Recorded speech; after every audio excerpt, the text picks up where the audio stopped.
Hello, this is Bob Gray Sr. Welcome to Ministry Moments YouTube. Ministry Moments YouTube, Bob Gray Sr. Yeah. And then every Friday, Lord willing, at 4 o'clock Eastern Time, we'll come to you. These are not sermons, but times of giving some principles that God has allowed me to use that were successful. And why would I tell you something that didn't work, huh? But anyway, I hope you'll get a pen and paper out and take some notes here. I want to talk to you today about public relations, PR, public relations, and maybe some ideas here that might be of help to you. I certainly want it to be. And so not a sermon, no sermons here. I'm just going to talk to you about things that very practical things that I have in these 52 years next April, I start my 53rd year. And anyway, I want to talk to you about public relations and maybe some ideas, maybe give you some ideas, some things that maybe you might be able to use that might help you to reach your area for Christ. So, number one, are you ready, boys and girls? Here we go. You'd be so proud of me. I've only got 6 points, huh? It's so sub points going to get us, but public relations. Number one, the first thing to do after being installed as pastor is to meet with local officials. Number one, the first thing you want to do, of course, actually, you're going to go soul winning, you're going to win people, you're going to pick them up, bring them to church, and so on. But as pastor, you're installed as pastor, I'm suggesting to you that you meet with local officials. Let me give you some that I met with when I first was up north in Illinois, and then when I came to Longview, Texas. Are you ready? The sheriff. I wanted to meet and greet with the sheriff. I wanted him to know I'm a new pastor in town. You said, why? Because we're going to go out 2 by 2, and if we get this thing going, we're going to be knocking on a lot of doors, and people are going to get mad, and they're going to call the police on us for knocking on their door. So I wanted to tell the sheriff what we were doing. All right, you understand now? Okay. The first thing to do after being installed as pastor is meet with local officials. Now, you're going to go soul winning. You're going to do all the things that you should do, but you need to meet with local officials for a reason. Sheriff. Number two, chief of police. In our area, we have a sheriff and we have chief of police. Most states and counties are that way. Number three, the mayor. Go meet the mayor. We would have the mayor welcome the delegates to our soul winning clinic, and some were glad to, and some of them, I guess, didn't care for my politics. I don't know how they knew what my politics were, but some just did not respond. But I remember one mayor, I met with him. He was born again, and I promoted him to folks to vote for him. And he came, the first soul winning clinic that he came to, he walked in the back, had a sweater, pullover sweater, had a sweater on, pullover type sweater. And he was in the back. Building was jam-packed with people. And I walked him down to the front, and he whispered in my ear. He said, "Why didn't you tell me there was going to be a crowd here?" Well, I wouldn't have you come if there wasn't going to be a crowd. But anyway, he welcomed the delegates, but he was embarrassed. The next year, he came with a suit and dressed up. But the first thing to do after being installed as pastor is to meet with the officials. You want to make appointments now. Go meet the sheriff, chief of police, the mayor, the city councilman, whoever represents your particular area, and the judges. Meet with the judges. Oh, how many times I've been to court, and I was able to help people, and the judges relied on me in many cases. Relied on me, and so then to be able to, for them to understand me and me understand them, we had a working relationship. So I was able to help families and so many different situations. So we're talking about public relations now. Number one, the first thing to do after being installed as pastor, you're going to go soul winning. I know you're going to, all of that. I understand that. But I want you to make appointments and go meet with local officials. I want you to meet with the sheriff, chief of police, mayor, city council, buy their lunch, spend time with them, and explain to them your mission. Average business has a mission policy. Well, you're a pastor. You're a pastor of a Baptist church. What are we going to do? And let them know, say, folks, now we're going to be out here knocking on doors, and trying to win people to Christ, the gospel. We're trying to spread the gospel. We're not waiting for them to come to us. We're going to go to them. And then I would explain the biblical reason for what we're doing. And I said, we're going to do it. But I want you to know when they call you, for example, one thing that I would do, I would go to the motels in town and meet with the motel manager or the owner and say, if you have people that can't pay their bills and a family and they get ready kicked out, don't kick them out, call me. And then I would take up an offering on Sunday night. I called the gleanings offering after the day was over. And we would raise money to keep roofs over families' heads, feed people, and clothe people, take care of people. But especially housing. And he said, well, the kids, the families are no good. Well, why should the kids suffer because the parent is maybe an idiot? So then I would go to motels, and then I would go to trailer parks and go there. And especially in 1980, you have to understand, I went there in August of 1980, and there was a big exodus from up north. That the recession had hit. It was terrible. Jimmy Carter just like to ruin our nation, and Ronald Reagan got it back on path. But those people moved south, and we had them all over the place, trailer parks popping up, and so on and so forth. Boy, what great soul winning. The first year I was there, we baptized 1,219 people, converts, that first year. It was just an influx. It came from everywhere. And I think God knew there was going to be a soul winning pastor and soul winning church there. And so they sent them our way, and we snagged them. We gave them the gospel and got them saved.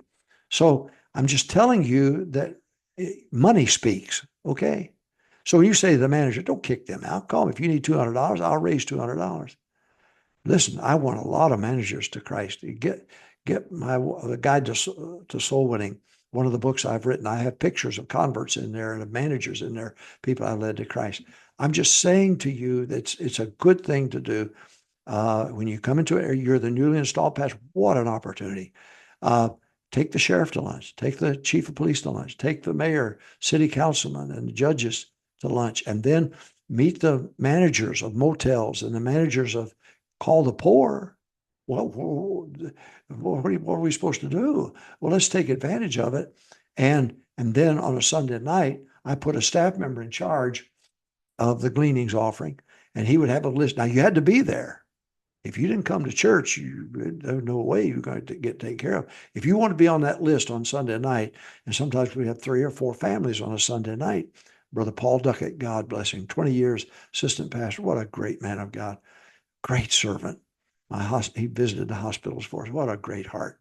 But he would give me a list and say, preacher, we've got 3 families here tonight. We need $275. And I would stand up after the day's over, after everything's over. And I would say, we've got 3 families here tonight that need help. $275. Who'll give $5? Who'll give $1? And we'd raise a lot more than the 275. People would give to that after the day. So business was over with. Okay, baptisms were done. We're getting ready to go home. Our people responded. We gave listen to this now, $325,000 like that, gleanings offering on a Sunday night after the day was over, in the 3 decades that I was there. What a blessing. What a blessing. I'm for keeping people out of hell, but I'm for feeding the hungry too. All right. So I said, number one, first thing you do after being installed, we're talking about public relations now, installed as pastors, meet the local officials. Number 2, meet with the religious editor of your local paper. Meet with the religious editor of your local paper. First thing I did, found out who the religious editor was, and they changed through the years. But I would go meet them, and I would explain to them, I'm gonna provide news for you. I'll provide the pictures, and I'll provide the argument. You can write it any way you want to write it. But I said, we're going to have 2 big days every year. I'm pushing as hard as I can to get the biggest attendance ever. I'm going to have a spring campaign and a fall campaign. And I'm going to have people in. I'm going to have a man in who's going to take a motorcycle and jump 12 buses. What do you think about that? Would that make a good story? I remember when Dr. Lee Robertson came and spoke at our teen convention on purity. And we built a 30-foot high, I didn't do it, Bob and the staff did, a 30-foot high wedding cake, and the whole thing was on purity. They took a picture of Dr. Lee Robertson, been in the ministry for 50 years, and that cake, and him preaching behind the pulpit, a picture from the balcony. and made front page. Dr. Jack Hyles made front page. Had him interviewed, and they put his picture on the front page. Dr. Hyles was so gracious. He gave that editor all of his books, all of those books, and and I was there. What a wonderful interview it was. I'm just simply saying, those are public relations events. And by the way, you're going to need that, because sooner or later, the devil's going to slap you upside the head. And we've also made front page because an ex-staff member molested some kids too. But it's like anything. Look at it this way. I've got to build up a bank account of compassion before I can draw from it. I've got to build that up. And because there are going to come times, it's parenting's that way. If you don't build up a bank account of compassion, it comes time to get that belt out and discipline that kid. You got to have something to draw on. If I asked you to draw $1,000 out of your savings account today, you couldn't do it because you ain't got it. And that's the way I look at these situations, public relations. I want to build up a good bank account. Listen, when they turned on our bus ministry, wonderful, there was wonderful stories there, but they would baptizing children. And they did everything they could to try to throw us up in the ditch on it, but it backfired on them several ways. Number one, poor people in town were being fed by our bus workers and being fed by our church and clothed by our church, and we paid their rent. Listen, they stood up for us. Also, the local news reporter that was Channel 51 at that time, TV 51, they just lied about us. The guy that owned the station, he was a Methodist, and forced baptisms was the issue. We're forcing baptisms and so on. We had a grandmother who complained about her grandson getting baptized, but the grandmother was a drunk and messed up family. And the mother gave us permission for the kid to come. We had them all, by the way, always signed permission slips and everything. But it so happened that one of our soul winners knocked on the door of the wife of the TV announcer and led her to Christ, and then him getting saved. And at the soul winning clinic, we introduced them to all the delegates, but showed the video what they did against us, and then brought him and his wife and his daughter out. Betty, you talking about a shouting time. And Brother House said, that's first class, boys, first class. But anyway, he ended up working for a Christian radio network, and he is a producer for that network out of Louisiana. And anyway, just so many stories like that. God bless. Talking about public relations now. Number one, the first thing to do after being installed as pastor is meet with local officials, the sheriff, chief of police, the mayor, the city councilman, judges, get to know them. Number two, meet with the religious editor of the paper. Explain to them that you're going to have two giant big day. By the way, I put you in a corner. You're going to have to do it now, aren't you? And 2 big days in the spring and fall campaign. Number three, buy a weekly column from the local paper. Doesn't have to be very much, but it's Billy Graham did that all over the world. Really, he had the Billy Graham column there of the soft touch. Brother House had a radio program in Hammond because he was known as the Piltdown Man, that old hellfire and damnation preacher. But it was called From the Pastor's Study. And at the end, he said, now be kind to everybody because everybody's having a hard day, hard time, and so on. Now, that column will soften it. Word is going to get out. Boy, that's a hellfire damnation preacher over there, and which will help you. It'll draw people. What attracts, detracts. What detracts, attracts. Great motto. So buy a weekly column from the local paper and put things in there about you and the family, the holidays or whatever, maybe what Christmas means or something like that. You can do it in such a way to win people over. Talking about public relations now. First thing you do, installed as pastor. Meet with local officials, the sheriff, chief of police, mayor, city councilman, judges. Explain what your mission is. Yeah, we're to get the gospel out here. Don't be ashamed of it. We're going to win people to Christ. We're going to bring them to church. We're going to baptize a lot of people. You're going to see a lot of growth. And I told people that. We warned them. Number two, meet with the religious editor of the paper. Tell him you'll supply pictures and stories. He can do it any way he wants to. We're going to have 2 big days. We're going to have 2 campaigns, and we'll give you stories. Next, buy a weekly column from the local paper. Number 4, supply the editor with stories and pictures. They're lazy, basically, And if you'll write it out, become a journalist yourself. Write the article out, provide pictures for them. They're looking for stories.